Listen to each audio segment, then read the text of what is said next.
nga ñëw ci muy démb li ngeen annoncé que ni du ngeen bokk ci élection au conseil des collectivités territoriales yi nga xam war na am le 4 septembre seen l'intercoalition Yewwi Wallu dem tenir ab conférence de presse ab point de presse plutôt yëkkati yooyu kàddu bëgg naa nga ñëw ci nga rappeler nit yi également ci lu gàtt rek lan mooy taxawaayu au collectivité au conseil des collectivités territoriales yi parce que ñu bëri jàpp nañu ni loolee amul benn solo et que sax loolu bokk na ci lu tax ngeen di du ngeen bokk parce que nee ngeen bu ngeen demee à l'assemblée di ngeen fexe nu ngeen ko dissoudre au plus vite. waaw ñun loolu si lañ taxaw d'ailleurs ma d'accord nag ñi nga xam ne dañoo wax ne amul solo te ñoom wane nañu sax ñoom au conseil bi amulul njariñ askan wi xam nga au conseil des collectivités territoriales ba ko fi Macky Sall di teg président Macky Sall di teg nan la wax benn institution la bu koy permettre mu mën di ko mën a consulter sur des politiques de décentralisation di ko mën a consulter ci domaine anam yu bari loo xam dina jëmal kanam les collectivités territoriales. bu koy permettre également mu mën a jege askan. d'ailleurs sax à travers l'acte 3 de la décentralisation. c'est à travers ce haut conseil des collectivités territoriales si lañ génnee collectivité locale xam nga bu njëkk dañuy wax naan telle ville collectivité locale la maintenant dañ naan collectivité territoriale la. dañ doon jéem a chercher di donner un sens à cette institution mais dafa am loo xam te ni moo leen foofu la ñuy juumee dañuy entrer en contradiction te mënumaa comprendre nga ni samp nga haut conseil des collectivités territoriales. jox ko ay membres ñii élus ñii nommés. jox leen budget bu conséquent daanaka avoisiné na les 8 milliards wala les 13 milliards. nga sampaat à côté le haut conseil des dialogues du territoire collectivité territoriale dialogue des territoires ñu naan déet nga amaat beneen agence beneen ministère de la gouvernance locale maanaam de la décentralisation amaat beneen agence boo xam ne ci loolu la wékku ñu naan déet nga amaat ay institutions yu mel ni association des maires du Sénégal association des présidents de conseils départementaux amaat benn agence boo xam ne agence ADM la agence de développement municipal c'est-à-dire institution yooyu yëpp agence yooyu yëpp kuréel yooyu yëpp te lépp ñëpp ci benn mbir la ñuy dox mooy ci mbirum décentralisation ban njariñ la amal askan wi xam nga collectivité territoriale xam nga fa laa doon xaar tey pouvoir bi ñu ne évaluer nañ ko ñu ne ña fa nekk rapport yi ñu déposé ana fan nañ ci toll en termes d'exécution. plus de 150 conseillers également. loolu ñaata milliards la coûté au peuple sénégalais. Macky Sall di ci nommer la pratiquement les 70%. daanaka la moitié. waaw pourquoi loolu tamit. mais dama ne loolu moom lañ ko war a laaj c'est-à-dire pour wax ne leneen en réalité c'est une institution qu'on avait créée pour recaser de la clientèle politique parce que ñoom comme amoon nañ seen Benno Bokk Yaakaar. li nga wax ni de mooy kàddu yi ancien premier ministre Abdou Mbaye. mais bien sûr amoon nañ seen Benno Bokk Yaakaar benn conglomérat de partis politiques et de coalitions donc c'est une coalition de coalitions parce que Benno Bokk Yaakaar Macky 2012 la woon une coalition de plus de 40 organisations politiques Benno Siggil Sénégal une coalition de plus de 60 organisations politiques Benno ak Tanor une coalition de plus de 40 organisations politiques ak yeneen i partis politiques yi ñëw ak ay mouvements yi ñëw rejoindre maanaam Benno Bokk Yaakaar boo ko demee compter ko dinañ ne plus de 300 organisations politiques mu nga fa comme xamoon nañu gouvernement bi doyul parce que le nombre de ministres est limité xamoon nañu ni conseil assemblée nationale du doyul parce que le nombre de députés est limité xamoon nañu ni conseil économique social et environnemental doyul parce que le nombre est limité mais il fallait créer encore d'autres institutions. au conseil tamit également rang au député la ñu am wala. mais ñoom ñëpp rang au député nañ am daanaka. même traitement bi lañ am même avantage yi lañ am te laaj naa la ñoom ana ban njariñ lañ amal ak sami ñoom xamuñu sax lu ñuy liggéey lan la. également la campagne sera financée à hauteur mais de 90 franchement xam nga pour wax la ne la gis nga. nañu bàyyi di fooy askan bi ji nga. si principe boobu nag nañ partir mooy lan. sa njëlbeen d'accord ñu ak institution bii ak yeneen i institution d'ailleurs ku mel ni le conseil économique social et environnemental ñu dañoo wax lu leer bu ñu ñëwee dañ koy supprimer parce que amalul njariñ askan wi. dirigé par la ñu fay Idrissa Seck. def ci xaalis. mën nañ ko orienter ci yeneen i secteur soulager askan wi si seen i jooyante ak si seen i métti ak si seen i problème. loolu ngeen xam le rawatina mënd bi ñu dund jamono ji ak cherté de la vie mais seen ñàkk participation ban conséquence la mun a wala du am conséquence xam nga amul benn conséquence d'ailleurs man participer si sax c'est insulter l'intelligence des Sénégalais te nag nee naa la jamono ji kuy respecter na nga respecter le peuple sénégalais. nee na gars yi nee nañ bokk leen parce que da ngeen sonn ci campagne yi bañ jógee ci locales yi 6 mois après ngeen dem législative mun nañ bokkaat. xam nga bokk ci ay élections yoo xam ne c'est les conseils municipaux qui élisent loolu laajul campagne Ousmane Sonko conseil municipaux yaakaar naa toute la région de Ziguinchor moo fa ëpp ay conseils municipaux ñun waa Pastef ñoo fa ëpp ay conseils municipaux waaye Yewwi Askan Wi toute la région de Dakar fii ñoo fa ëpp ay conseils municipaux boo demee yeneen fu mel ni ay Diourbel wala ay Mbacké Thiès jamono yi ñoo fa ëpp ay conseils municipaux Tivaouane également Saint-Louis am bari na ci ay conseils municipaux dama ne bu fekkoon loolu da ciy kàmb loolu jarul sax di dépenser xaalis mais xam nga c'est sur le principe que nous ne sommes pas d'accord du ñu wax ne institution bi baaxul ci réew mi baaxul ci gafaga réew mi amalul njariñ askan wi ba pare di xëccoo di boo xante pour bokk ci institution boobu loolu c'est entré en contradiction avec notre propre discours loolu moo tax ñu ni principe bi nga xam ne moom lañ si nañ campé mooy bu kenn participer. mais ndax bu ngeen dooree suñu installé 14e législature bi ndax dissoudre li nga xamante ni moo di au conseil des cultures ndax dina yomb pour des franches pour dissoudre ces institutions inutiles superfétatoires et budgétivores conseil économique social et environnemental le HCCT le haut conseil des dialogues des territoires amaluñu njariñ askan wi ña fa nekk la bu ñu génnee boo leen déggee ba dégg leen ñu ngi déposé seen rapport ci président de la république demal nga xool ñaata rapport le président de la république jot rangé ko dans les oubliettes xam nga cinéma googu noonu ñu nekk ak tëb wërngal boobu ñu nekk ak peuple bi dafa doy. non tëb wërngal nag yéen a ko nekk yéen déjà seen intercoalition bi sax ñëpp nee nañ sax loolu charte nday réew mi reconnaître ko intercoalition wala ñoo pare nga naan intercoalition c'est stratégique non coalition xam nga intercoalition c'est stratégique c'est pour benn contexte. kon boo mënee naxaat c'est-à-dire xam nga yéen léegi yaa fi wax ba tudd fi ay naxaat moo tax ma ne bu ngeen naxaate est-ce que du yéen tey ji tamit yéen tamit yéen a ngi naxaate parce que tamit yéen a ngi tax seen intercoalition ndax askan bi ñu foog ni intercoalition am na te intercoalition amul peut-être loolu rek intercoalition wax nañ ko c'est peut-être pour les élections xam nga loola ñoo ànd symbole yi loi naam prévoirul intercoalition coalition la wax mais de façon stratégique am na nit ñoo xam ne ci coalition bi dañ bokkoon gis nañ ni bu ñu leen boolee ci coalition bi ci tel gox bu ñu fa ànd ak ñun ñoo fay gagné te yaakaar naa loolu indi na ses preuves wane na ses preuves fu mel ni Mbàkke xam nañu Ablaye Wade ak PDS am nañ fa doole yàlla def na fa ñu fa bari ñu fa nekk teg jox nañ leen bopp bañ fa ànd ak Yewwi ak Askan yaakaar naa duma yi ñu fa dumee waa Benno Bokk Yaakaar bari na fu mel ni Saint-Louis tey jii élection locale yi passé bu ñu fa àndoon boole suñu doole tey jii maire de Saint-Louis du nekk Mansour Faye fu mel ni Pikine élection yi passé bu ñu fa àndoon tey jii maire de Pikine du nekk Abdoulaye Timbo ak yeneen i gox ak feneen ak feneen waaw maître Tall nag waxtu bi jeex na mais bëggoon naa xam ci tënk également lu waral tamit démb lu baax la te xool bañ ko sampee la Macky Sall gëj a nelaw te boobu léegi nelawul nag d'accord mais lu waral démb non mais mu nelaw na parce que dafa mel ni yàlla ko yàlla may possibilité mu nelaw ba mën a yendoor ba mën a yeewu si jàmm Macky Sall maa ngi ko koy ñaanal parce que bañ sampee intercoalition bi la ay nelawam jeex te xamoon na ni ay nelawam jeex moom mi ngi nelaw parce que malgré que nag am na ñu ko doon gëmloo ne non lii du jàll ils vont perdre on va les laminer ñooñu dégg naa ba élection yi passé ba tey da leen tëjal buntam. mais nag à ce qui paraît mu ngi ne la bayaana parce que moom si boppam personnellement jàpp na ni seen intercoalition boobu def fu sore parce que gis nañ déjà bi ngeen defee seen point de presse waa wàllu tamit ñoom dañoo def seen point de presse ñoom seen siège ñoom it di rappeler que ni am na ñaari député yu nga xamante ni ñu ngi ci ñoom et que mu ngi ci yow déjà xiroo bi tàmbalee xëy ñeex ba pare démb tamit également gis nañu sa leader dafa boycotté li nga xamante ni moo di point de presse ñëwul Sonko ñëwul Aïda Mbodj ñëwul Khalifa Sall ñëwul les leaders ñëwul benn décc rek dama koy considérer sax dama ko considérer comme une affirmation dama koy considérer comme une interrogation dama koy considérer comme laaj man ma tontu la ci rek. laaj la non laaj la waaw comme parce que boo ci defee affirmation. non damay laajte dama lay bàyyi ak peuple sénégalais. damay laajte est-ce que Sonko commencé leen soofantal. non kaay mool non en réalité il a beaucoup de respect pour mais Sonko du ay soofantal wala Sonko ñaata yoon la gisante ak Ablaye Wade toog moom ci biir këram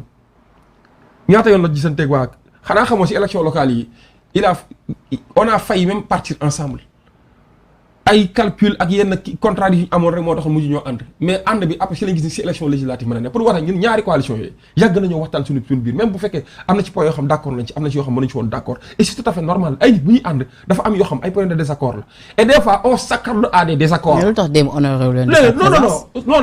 yaakaar naa xam ne Sonko bu ñëw affaire frère Mamadou Lamine Diallo mu slow noonu Sonko ñëwul xam nga soofantal leen vraiment waa wala sax dañoo mer ma wax la yaakaar naa Mamadou Lamine Diallo wax na ko ñaari mbir tax na ñëwul benn bi mooy imam François Bodian la xalif de Bignona yàlla def doomam moo wàññeeku te ko xam bi Sonko ak waa Bignona te xam ne foofu mooy kii d'origine am foofu dafaa wéeku te xalif bi daf ko am fu mu ko teg doom la ci moom kon Sonko bu perdre frère am yaakaar naa dafa warta xaar dafa jël avion bu dem fekk mën a fekk obsèques yi te démb la ko yàlla moom ñu ko doon denc jox jébal boromam démb kon mu fekkee ko lu war la yàlla xam ne ne une heure de temps avant muy commencé conférence bi commencé man woo naa ko mu ne maa ngi jiwe na dañoo demoon ci armée yi pour wax rek ne la dee du jaas ku mu dal war ngaa dem mettre masse quoi. beneen bi mooy taw bi mu fi taw xam nga Ziguinchor région bi day taw depuis lors mu ngi taw contrairement à Dakar bi nga xam ñetti taw la fi tawagum nit ñi commencé di tëmb Ziguinchor boobu léegi mu ngi taw te taw bi daanaka taw na un mois ndox mi di ñëw di jàll c'est tout à fait normal la ndox am na nu muy sottee di sotte ko dina am ay quelques coins yoo xam dina fa indi ay dégâts ak yooyu loolu moo tax mu dem pour dem aux côtés de ces populations pour essayer bokk ak ñoom naqar bi soulager leen et puis ñu def mobiliser tous les moyens en termes de ressources humaines en termes de moyens logistiques pour jéem a évacuer ndox yooyu te ci la nekk yaakaar naa nit ñi nag duñ la ñëw nag élire la avec la plupart des belles des manières ay métit am sax nga ñëw taxaw toog foo xam te ni peut-être gis nga ni mën nga faa bañ a toog mën nga dem feneen loolu nag amul lenn lu mu foofantal beneen bi mooy yaakaar naa conférence de presse yi ñu fi def yëpp en terme d'intervention Ousmane Sonko saa yu ko fekkee Dakar yaakaar naa non seulement jël na si place mais jël na ci kàddu addu ci te non seulement da daan toog te ma wax la beneen mbir ñu bëri xamuñu ko ñu bëri conférence de presse yi ñuy def dañoo yaakaar ne sax siège bu Pastef lañ koy defee wala siège bu Taxawu Sénégal PRP bu Déthié Fall lañ koy defee parce que du fait de son rang dans la coalition du fait de sa posture dans la coalition ak mandataire national bi ñu ko jox yaakaar naa siège am jot na et puis accessible na position géographique bu baax la loolu moo tax mais bu ñu ko ñëwee délocaliser ko démb yóbbu ko bu ko fekkoon Ousmane Sonko dafay dem. d'accord d'accord ma si ak yow na nga taxaw naa non pourquoi mu soofantal ak non da leen soofantal loolu moom waxi penda la te waxi penda moom Sénégalais duñ ci door seen lu tax te penda bokk ci réew mi am ci kàddu non sa wax yooyu moom d'accord mais sa wax yooyu moom dañ la koy ça a été un plaisir recevoir le maître ma lay remercier ci sa disponibilité bi vraiment ngay avocat bu xarañ lool ci sa wàllu liggéey mais également nit ñi naw la ci xam-xam bu sell bi nga xam ne tout le temps yaa ngi koy accepté di ko partager ak ñun taskatu xabaar yi saa yu la invité et que sa jot également may la ko ñu lay remercier Sénégal c'est également di la remercier parce que vous êtes tout le temps disponible pour la chaîne. yaa jërëjëf Penda di rafetlu maax yow c'est vrai que maax yow ñu doon am occasion toog ci sa plateau bi c'est vrai que c'est une émission qui est largement suivie au niveau national comme à l'international di la ñaanal yow tamit lépp lu ngay mébét ci liggéey bi yàlla na ko yàlla gën a jox la lu gën a raw say njort benn bi ñaareel ba rafetlu encore seen liggéey fii ci dëkk bi rafetlu ko bu baax a baax parce que Sénégal 7 moom bokk na léegi ci paysage médiatique bi am na ci taxawaay bu am solo man bari na sax la may toog suma kii bi foofu laay dugg ci YouTube bi di suivre ak yëpp yàlla def nag ma bari fi ay xarit lool di nuyu nag borom kër gi di ko nuyu bu baax a baax di ñaanal tamit personnel bi gis naa ni c'est un personnel très accueillant très serviable et puis voilà gis naa ni y a un bon climat de travail une bonne ambiance qui règne loolu tamit ñu ngi leen ciy gërëm bu baax a baax di gërëm bu baax tamit ñi nga xam ne ñoo ñu doon déglu si biir réew mi comme au niveau de la diaspora ñu leen di gërëm bu baax a baax di féliciter sénégalais encore ci di ñu génne di leen wax nañ gën a defarwaat di gën a joxante loxo parce que bari na ñu ngi ñëw nit ñi nga xam ne faroon nañ feneen ñu ngi ñëw di fëgg buntu yi ñoom ñëpp nañ leen accueillir avec responsabilité accueillir avec beaucoup d'empathie parce que Sénégal ñun ñëpp ko moom des fois du ma d'accord sax nit jóge fee rek ñëw rek ñu ni dafa transhumé déedéet je ne pense pas parce que un simple électeur wala un simple responsable politique à la base bu nekk ci beneen parti ñëw ne gis na ni situation bi nii la tourné vaut mieux mu rejoindre le peuple dans l'essentiel kooku bu ñëwee transhumé wul en réalité dafa ñëw rejoindre la bonne cause kon kooku war nañ ko xajal mu ñëw bu ñëwee ñu ànd bokk ak moom liggéey bi dëgg la te bañ fee digg ay poste wala ñëw taxaw di xëccoo di bañ a jiital ay intérêt crypto personnel di jiital l'intérêt général man loolu laa gëm beneen bi nag benn message la bu may lancer président Macky Sall xam nga Macky Sall moom mooy le président du Sénégal. lancé wala tam benn message ci waa mafia kàcc ramassé nañ. waaw non franchement di ñaawlu jàpp bi ñu jàpp Ousmane Diagne Papito Kara di ñaawlu di wax ni en réalité c'est une détention illégale arbitraire ay nit yoo xam ne defuñu dara benn journal ñu taxaw naa dañoo détourner seen une alors que journal boobu taxaw fi yàq fi lu nekk ay di façon contre vérité bu nekk ñoom bind nañ ko ci Ousmane Sonko ak waa Pastef ñoo taxaw naa dañoo détourner seen une alors que am na un autre journal bu ñu wax dañoo détourner une am andi photo Ousmane Sonko ak si xar kanamu ñaaw mu def montage ak nit ku solul ay yére boobu journal procureur autosaisiru ci pour xool ñen ñoo ko def. mais quand même li ñu def ñu ko di à la légère ndax ñun taskatu xabaar te mënuñu def suñu liggéey nu waree ay xale jóge fee ñu def ko ma leeral la benn mbir journal enquête boobu ñu détourné woon une am ba def si photo Ousmane Sonko ak anim fan montage ak meleen keroon bu ñaaw xam nañ ñi ko def ay responsable Benno Bokk Yaakaar te nee nañ sax kenn ki ko jiite si ñoom benn responsable politique bi bu dëkk Géejawaay wala bu dëkkoon Géejawaay transhumé nekk biir APR ba pare am biir poste sax fële sa caisse de dépôt et de consignation nee nañ moo nekk si kaw mbir moom yëpp def yu jëf yu ñaaw yooyu jëf yu salte yooyu te politique waroon na nekk benn affaire de gentleman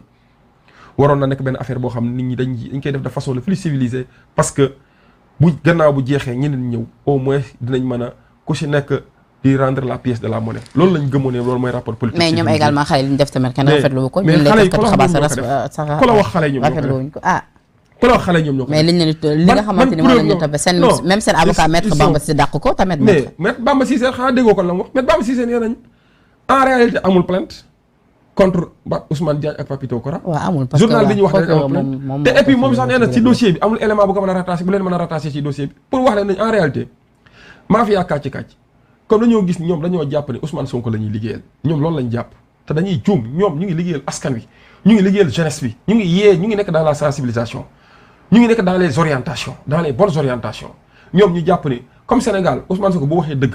ñu tam ko kon képp ku wax dëgg rek kon Ousmane Sonko nga faral. la ngeen di xaar ci biir mais Ousmane Diagne lan la def nee nañ ay emojis dafa commenté benn publication mu def ci emojis aimé ko léegi Sénégal boo reetaanee léegi dañ lay jàpp tëdd ci kaso bi non franchement ce n'est pas du tout sérieux ce n'est pas du tout sérieux bu fekkee nii lañ bëgg a jëlee réew mi ba yoree ko réew mi non on doit avoir peur. On doit avoir peur, raison pour laquelle moi je lance un appel solennel à ce que nos autorités puissent revenir à de meilleurs sentiments. Excès de zèle bi ñu nekkee ce n'est pas du tout bien. Et quand on est zélé, Penda, quand on est zélé, on ne réfléchit pas. Quand on ne réfléchit pas, on devient dangereux. Et quand on devient dangereux, la conséquence c'est toujours, le comportement sera toujours dévastateur. D'accord. C'est pour ces raisons que may lancer un appel solennel au président Macky Sall. Da nga jël quelques mois yi la dese, monsieur le président. Bu si ñaaw. Quelques mois yi la desee rafet ci peuple sénégalais dañ la jox teranga delloo la renouvelle la teranga bi jox la plus de presque 30 000 milliards toog naa fenn 25 000 milliards mais daanaka 30 000 milliards boo si boolee budget bi en cours jox la leen doxalal jox la benn fonds politique boo xam ne la def ci nu la neex bu la neexee sa nga jël ko taal ko ñooñu dem nañ ba ni la nekkatul yow préparel nga dem ci ni mu gën a rafetee yaakaar naa sa acte bi ngay teg comportement bi nga war a am posture bi nga war a am mooy nga fexe ba niñ la joxee réew mi nga delloo ko ci jàmm. di nga Sénégal gi ñu nekk. ay nit yu baax tëdd nañ fi certes ay nit yu baax ñaan nañ fi mais ay jaamu yàlla ba tey ñu ngi fi. d'accord di nga bii boobu Sénégal ku ko taal yaa ciy tàkk te gis ku yàpp ni ku fi nekk yaa ko ëppi mbokk ba sax tamit gi ñu naan diw dinañ ko rey diw dinañ ko rey bis bu ñu reyee diw boobu di nga xam diw boobu am na ay mbokk te képp ku tàkk ci rey gi say mbokk kenn du fi des foofu laa yem ak yow. ban rey noonu. foofu laa yem. yaa sànni sa message noonu sama plateau te leer na ko ban rey la donc ça a été un plaisir ça a été un plaisir de vous recevoir Maître Tall ma lay remercier comme ni ma ko waxee sànq sa disponibilité may remercier également la régie ci liggéey bu am solo bi yi nga xamante ni tout le temps ñu ngi koy def Bijou ak it ma fille chérie tuuti di remercier également Mbaye pour les affiches administration bu Sénégal 7 yëpp ak la rédaction de Sénégal 7 di leen remercier yéen également yi nga xam ne yéen a safoo saa su ne suñu ay programme lundi ba jeudi dans 13 minutes de vérité mais également vendredi samedi dimanche dans Sénégal VSD ngeen ci ànd ak man tout le temps ma leen di remercier ci cofet gi nga xam am ngeen ko pour la chaîne Sénégal 7 di leen jox dig daje ëllëg incha allah vendredi dans Sénégal VSD d'ici là portez-vous bien jaa ngeen jëf